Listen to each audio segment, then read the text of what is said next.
오늘 하나님의 말씀은 창세기 14장 13절에서 16절입니다. 창세기 14장 13절부터 16절까지를 저하고 같은 소리로 읽어 내려가겠습니다.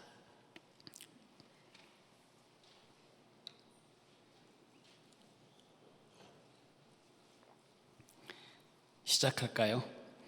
도망한 자가 와서 히브리 사람 아브라함에게 알리니 그때에 아브라함이 아모리 족속 마므레의 상수리 숲을 근처에 거주하였더라. 마므레는 에스골의 형제요 또 아넬의 형제라. 이들은 아브라함과 동맹한 사람들이더라. 아브라함이 그의 조카가 사로잡혔음을 듣고 집에서 길리고 훈련된 자 318명을 거느리고 단까지 쫓아가서 그와 그의 가신들이 나뉘어 밤에 그들을 쳐부수고 다메섹 왼편 호바까지 쫓아가 모든 빼앗겼던 재물과 자기의 조카 롯과 그의 재물과 또 부녀와 친척을 다 찾아왔더라.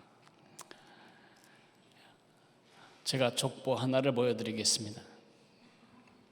남의 족보를 보는 일은 별로 그렇게 재미있는 일이 아니지만 이 족보는 우리에게 많은 것을 이야기해 줍니다.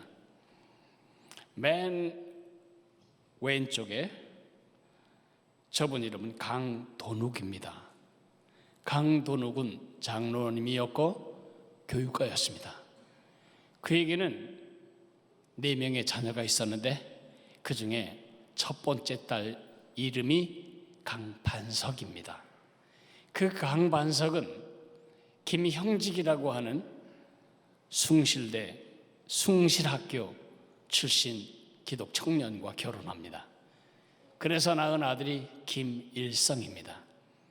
김일성은 두 여자로부터 많은 자녀들을 낳았습니다. 그 중에 하나가 김정일이고, 김정일은 저리 많은 여자들 틈에서 김정은을 낳게 됩니다. 김정은은 정권을 잡은 다음에 그 윗줄에 있는 외삼촌 죽이고 그 밑에 줄에 있는 형을 죽입니다. 자, 이 족보를 보시면서 어떤 생각이 드십니까? 여러분은 이름만 다를 뿐이지 저 중에 어느 한 네트워크의 포인트에 자리 잡고 있습니다. 여러분은 원하든 원치 않든 혼자 살지 않습니다. 나 혼자 살다 나 혼자 죽는 것이 아닙니다. 여러분의 삶은 긍정적이든 부정적이든 영향을 미치고 있습니다. 여러분이 어떻게 사느냐에 따라 여러분 가문의 방향이 달라지고 여러분 가문의 가치가 달라지는 것입니다. 김일성에게 와서 끊어진 믿음의 이야기, 김일성이 그 믿음의 이야기를 물려받았다면 대한민국은 아주 다른 역사를 써가게 될 것이었습니다. 그러나 정권도 카리스마도 그 멋진 외모도 우람한 체구도 다 물려받았지만 믿음을 물려받지 못한 김일성 그 이후에 그 가족들은 심각하게 부패한 삶을 살아가며 전 세계를 괴롭히는 가문을 이루고 있습니다. 내가 죽은 다음 한 200년 후에 나는 족장이 되어 있을 것이고 내 후손들이 이 땅을 채울 때 그들은 어떤 세상을 만들어 갈까요? 가족은 그런 각도에서 생각을 해볼 필요가 있습니다. 가족은 단지 조상의 피가 흐르는 인간적인 집단이 아닙니다. 가족은 인간적인 집단이 되기 전부터 신적인 집단이었습니다. 하나님이 만드셨고요, 하나님의 계획이 타고 흐르는 이 땅에 하나님의 기관으로 하나님이 가정을 만드셨기 때문입니다. 가족은 하나님의 나라의 복이 수평적으로 물대어지고 수직적으로 물대어지는 파이프라인들입니다. 지금 여러분 손 안에서 그 하늘의 축복이 차단되고 수만 갈래 핏줄 중에 하나가 터지면 그 부분의 뇌세포가 다 죽어버려서 온 몸이 기능할 수 없게 되는 것처럼 하늘의 축복이 수직적으로 수평적으로 수직적으로 타고 흐르며 하나님의 뜻을 이루는 하나님의 텃밭이 바로 가정입니다. 바울 사도가 빌립보 간수에게 이렇게 말했죠. 주 예수를 믿으라. 그리하면 너와 네 집이 구원을 얻으리라. 한 사람이 구원을 받음으로 그 주변 수평적으로 그 후손 수직적으로 복음이 전파되고 그로 말미암아 하나님의 나라가 이 땅에 이루어지는 것입니다. 그러나 타락한 우리의 본성 때문에 얼마나 많은 경우 그리고 가족을 향한 하나님의 계획은 방해를 받는지 모릅니다. 한 극단은 가족 우상주의입니다. 가족이 우상입니다. 하나님보다 하나님의 계획보다 우리 가족이 가장 중요해요. 우리 가족이. 그건 우상입니다. 예수님이 말씀하셨습니다. 물은 내게 오는 자가 자기의 부모와 처자와 형제와 자매와 더욱이 자기 목숨까지 미워하지 아니하면 능히 내 제자가 되지 못하고. 예수님의 제자는 절대로 가족을 하나님 위에 놓지 않습니다.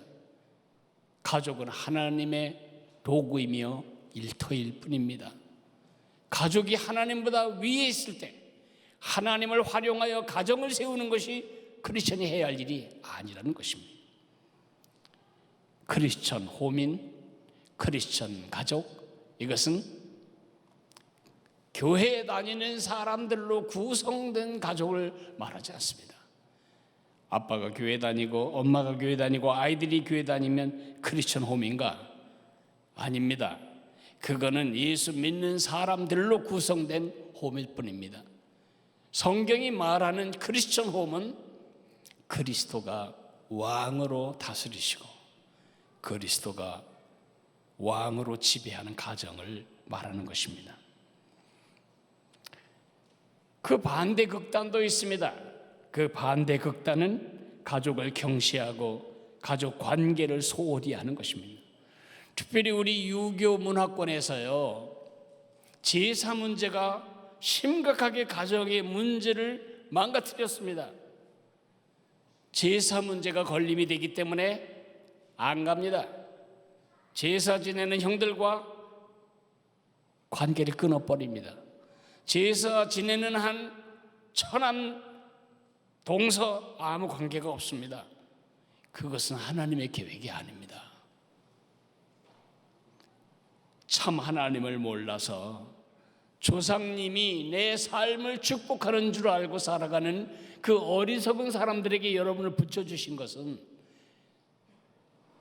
진정한 축복은 하나님께로부터 온다는 사실을 여러분의 삶으로 증언하게 하기 위해서입니다.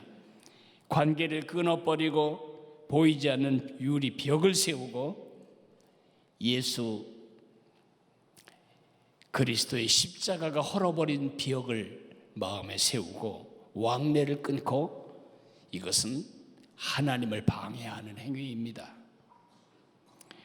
그것뿐만 아니라 지금 개인주의 사회에 살아가면서 우리는 소위 가인 신드롬에 많이 걸려 있습니다.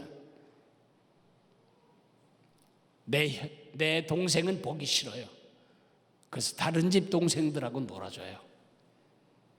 멀리 있는 고아들이 너무 불쌍한데 내 친족 중에 밥 굶고 있는 사람에 대해서는 얄미워서 도울 수가 없어요. 한번 시작했다고 하면 끝도 한도 없이 밑 빠진 독에 물 붓듯이 돈을 줘야 할지도 모르는 불안함이 있어요. 디모데전서 5장 8절에 말씀하십니다. 누구든지 자기 친족, 특히 자기 가족을 돌보지 아니하면 믿음을 배반한 자요 불신자보다 더 악한 자라고 말하고 있습니다.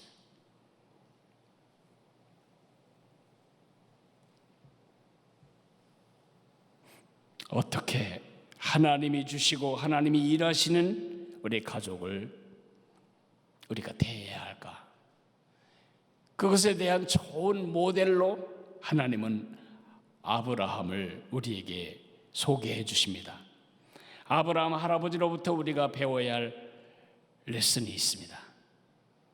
첫째로는 사랑으로 섬기라는 것이고, 두 번째로는 믿음을 보여주라는 것입니다. 이것이 하나님이 우리 가족을 주신 중요한 의미입니다.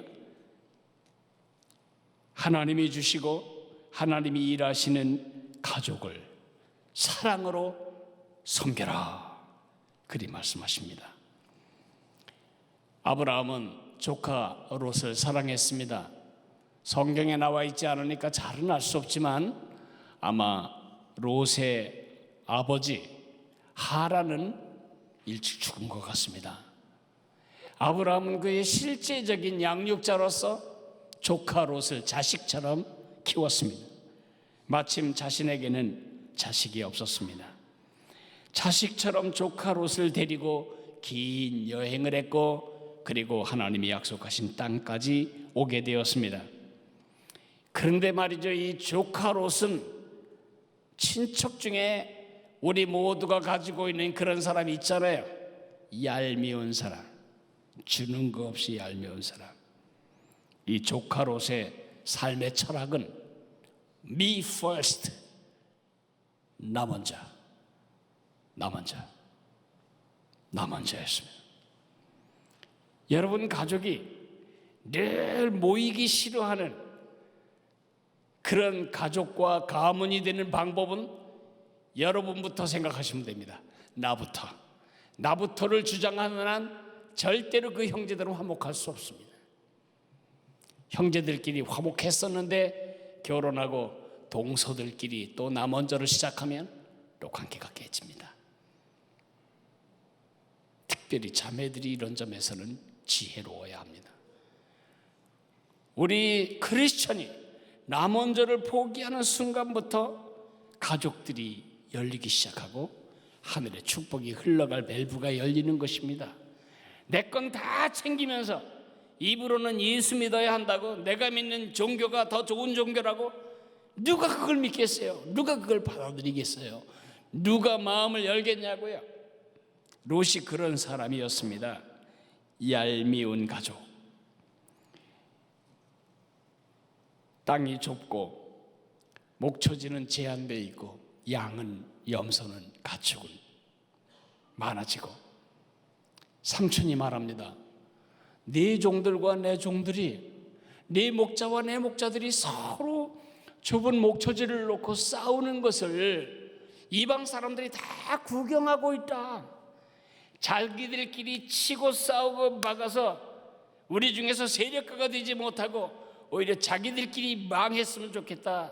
저들이 그런 눈 우리를 바라보고, 저들과 우리가 뭐가 다른가 지금 보고 있는데 우리가 이렇게 싸우게 해서는 안 된다.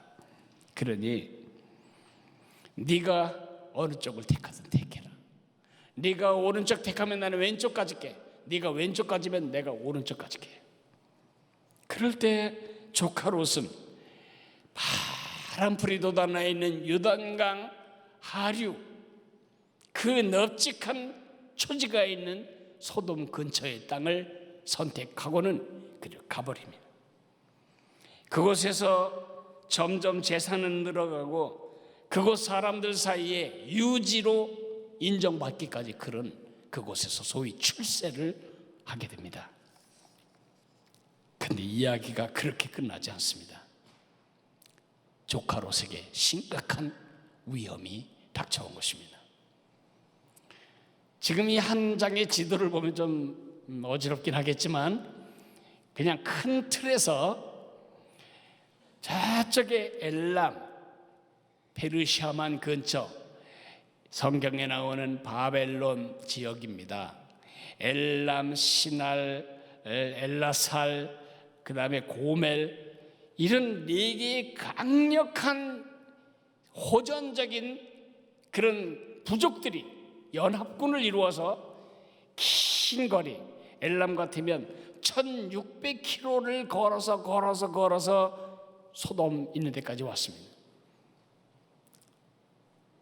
왜냐하면 사해바다 그 주변에 소돔 왕국이 그들에게 바쳤던 조공을 바치지 않고 반역을 하자 지금 혼내주러 온 것입니다. 소돔 왕은 당당한 마음으로 5개 연합군을 꾸려가지고 북쪽에서 긴 거리를 걸어 내려온 지친 병사들을 그들과 대적하여 싸우지만 어림도 없었습니다. 그래서 이들은 다 포로로 끌려가고 전쟁엔 패했고 재산은 다 몰수되었고 사람들은 모두 포로로 끌려가게 되었습니다. 누군가가 아브라함에게 와서 그런 일이 벌어졌을 뿐만 아니라 소돔에 살고 있던 당신의 조카 롯도 붙잡혀 갔다는 보고를 하게 됩니다. 여러분 같으면 어떡하시겠습니까? 그런 기별을 받았을 때 여러분 같으면 그날 어떤 생각을 하셨을까요? 저 같으면 이런 생각을 먼저 했을 것입니다. 아이고 자승자박이지 누가 그래서 거길 가래? 얄팍한 결정을 하더니 결국은 되게 혼나는구나. 그런데 도와주고 싶긴 한데 도울 수 없어요. 5개국 연합군이 막아도 막을 수 없는 저 사막, 부족, 지독하게 잔인한 4개국 연합군을 향해서 내가 무슨 힘이 있어? 우리가 잘 쓰는 말 이럴 때 뭐죠? 다 제 운명이지. 그러면 이제 이야기가 정돈이 됩니다. 그죠? 아브라함이 그렇게 했을까요? 그리하지 않았습니다. 자기 집에서 길리온 사병, 뭐 병이라고 할 거 있겠나요? 자기 종들 318명하고 그 주변에 동맹한 몇 부족의 용사들을 데리고 캄캄한 밤에 단까지 쫓아 올라갑니다. 그래서 팀을 나누어서 승리에 도취되어 있던 이 침략군들을 공격해서 그들을 이기고 그리고 모든 탈취물을 다 빼앗고 포로들을 다 끌어가지고 내려오게 됩니다. 이것은 위험한 일이 아니라 자살 행위임에 틀림이 없는데 왜 그랬을까요? 왜 아브라함은 보통 사람들 같으면 운명이려니 나는 도울 힘이 없다 이렇게 하고 그냥 접어버리면 됐을 일을 왜 자기 생명 전체를 걸어놓고 자기의 삶 전체를 투자하여 조카를 구했을까요? 그렇게 무모하고 위험한 도전을 한 이유는 무엇일까요? 사랑의 섬김입니다. 창세기 12장 2절에 하나님은 아브라함에게 말씀하셨습니다. 내가 너로 큰 민족을 이루고 내게 복을 주어 내 이름을 창대하게 하리니 너는 복이 될지라. 아브라함은 온 세상을 축복할 사람이었습니다. 그러나 아브라함은 알았습니다. 자기 축복이 보이지도 않을 저 조선 땅, 저 코리아 2019년까지 그 축복이 이르기 전에 지금 여기 내 조카에게 그 축복이 먼저 흘러야 한다는 걸 그는 알고 있었습니다. 자기 조카에게 흐르지 않은 축복이 어떻게 땅끝까지 가겠어요? 이것이 주님이 우리에게 보여주고 싶어 하시는 그림이고 들려주고 싶어 하시는 메시지입니다. 가장 가까운 관계의 네트워크에 여러분의 축복이 흐르지 않는데 어떻게 여러분이 복의 통로가 되겠어요? 어떻게 그 축복이 온 세상으로 흘러가겠냐고요?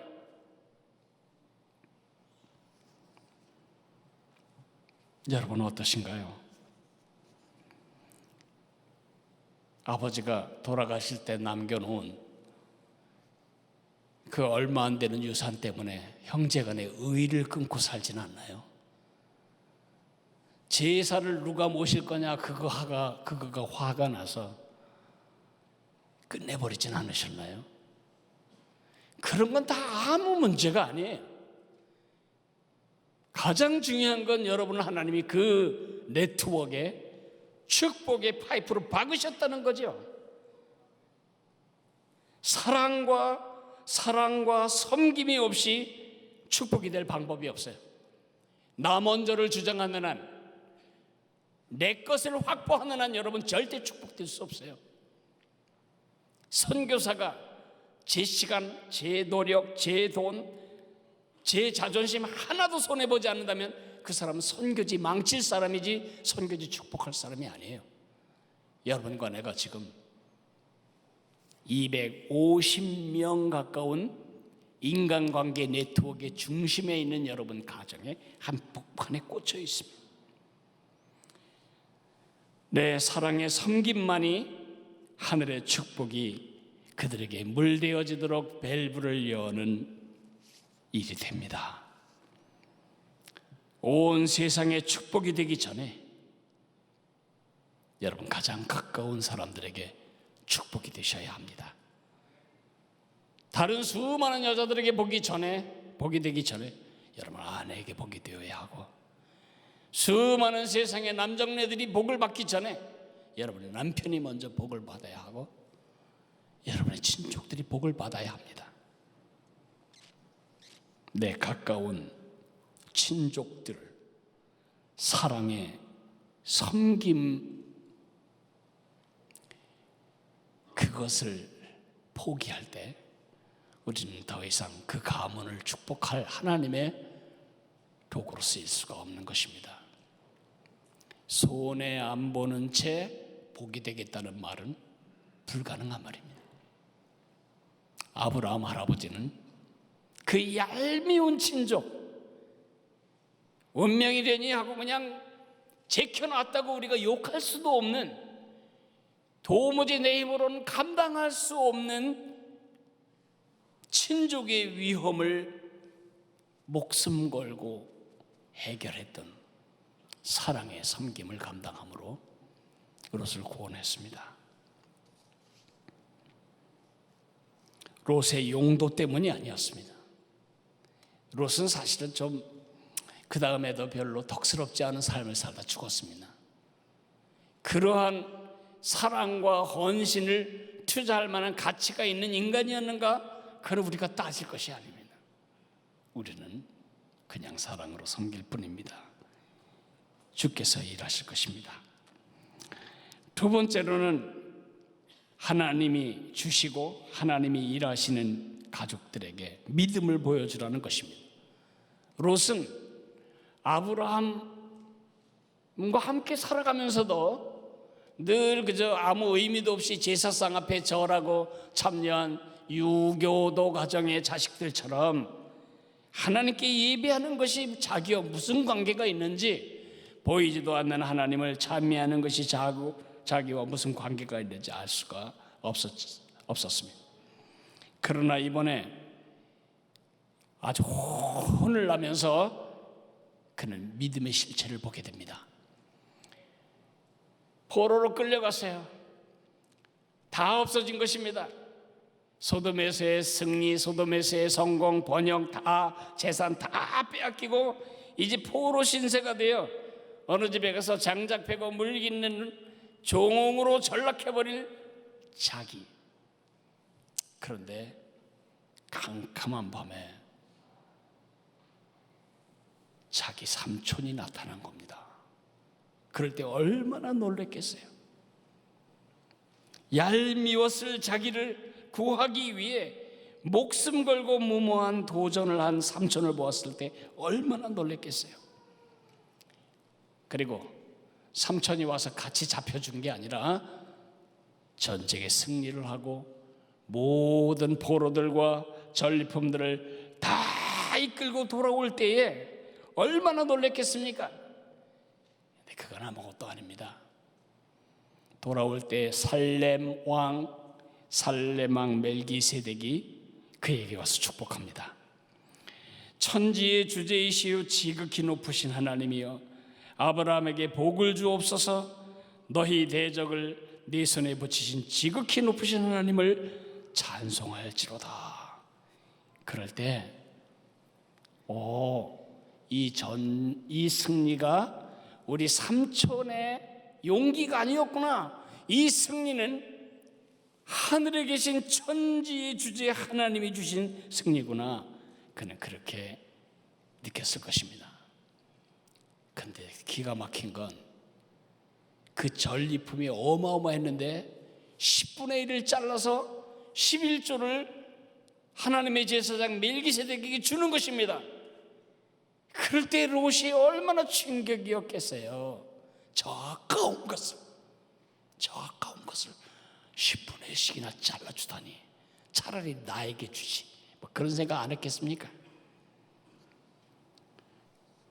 더 충격적인 건 소돔 왕이 와서 고맙습니다, 사람들만 내게 돌려주시고 약탈물은 다 가지셔도 됩니다.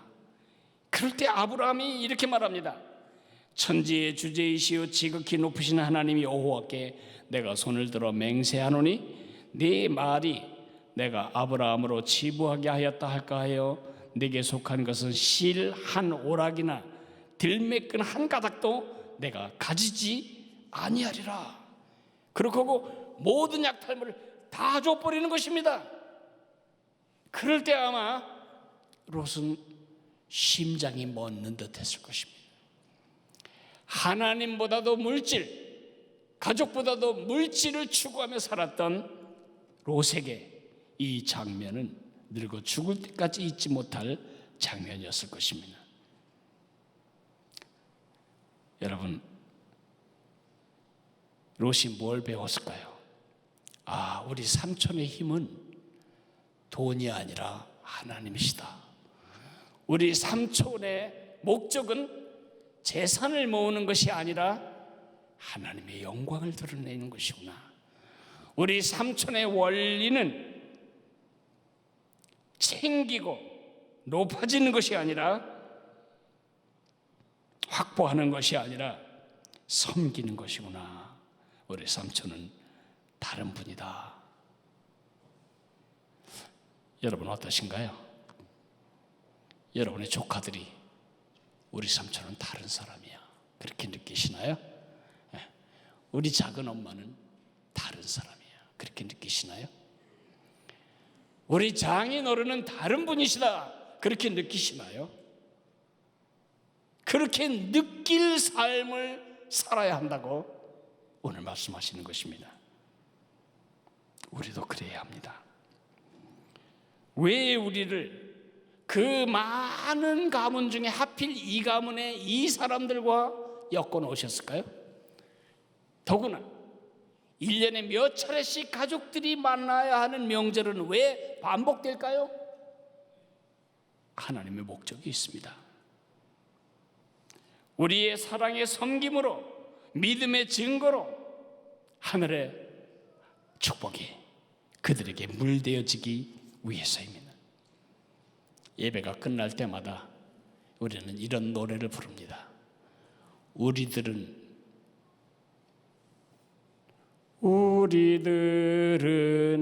땡땡땡땡 세대로 교회. 땡땡땡땡이 뭐죠? 뭐예요?